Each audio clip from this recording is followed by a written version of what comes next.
سلام، من مهرسا نجفی هستم و با یک ویدیوی دیگه اومدیم بگیم که چطور میتونیم در یوتیوب فیلم بذاریم. با من همراه باشید.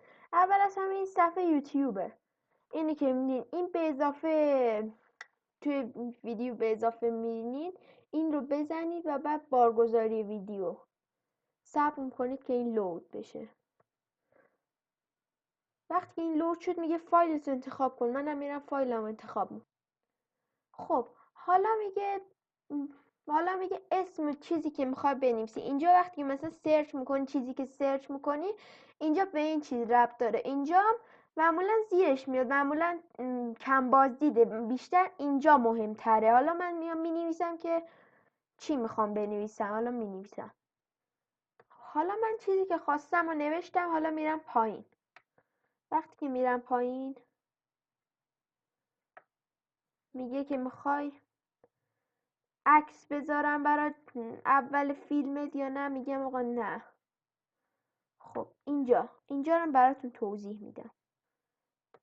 حالا اینجا داره میگه که این برای بچه ها مناسبه یا نه، مخصوص بچه های کودکانه یا نه. میگم آقا نه، مخصوص کودکان نیست. میریم پایین.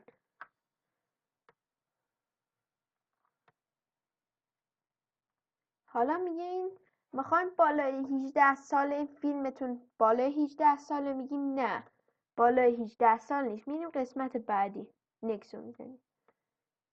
اینجا میگه میخواد سرتای فیلم چیزی اضافه کنیم. میگیم نه آقا، نکسو میزنیم. حالا اینجا رو توضیح میدم. میگه که عمومی خصوصی منتشر شه. اینجا داره میگه که عمومی منتشر شه یا خصوصی. میگم آقا عمومی. خب حالا عمومی رو ما زدیم، میریم بعدی. بخش عذر میخوام، این عمومی گزینه عمومی هستش. حالا میایم پایینشو نگاه میکنیم. حالا اینجاش هم الان بهتون میگم که داستان چیه. اینجا میگه که میخواد تاریخی انتخاب کنی که منتشر شد تو اون تاریخ. میگیم آقا نه، نمیخوایم.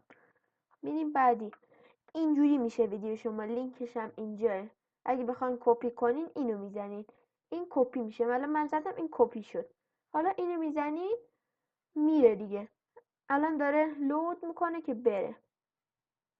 خب اینجا میگه دیگه ویدیو منتشر شده. میخوای برای کسی شیر کنی. میگیم نه دیگه، خارج میشی.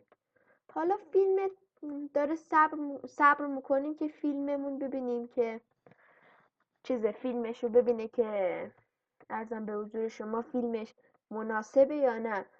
اگه مناسب نباشه یوتیوب حذف میکنه. حالا میبینیم. حالا ویدیو رفته دیگه به طوری. اگه باشه میگه آقا نه، این ویدیوش نامناسبه، نمیره. من از شما خداحافظی میکنم و تا دیدار دیگه. خدا نگهدار.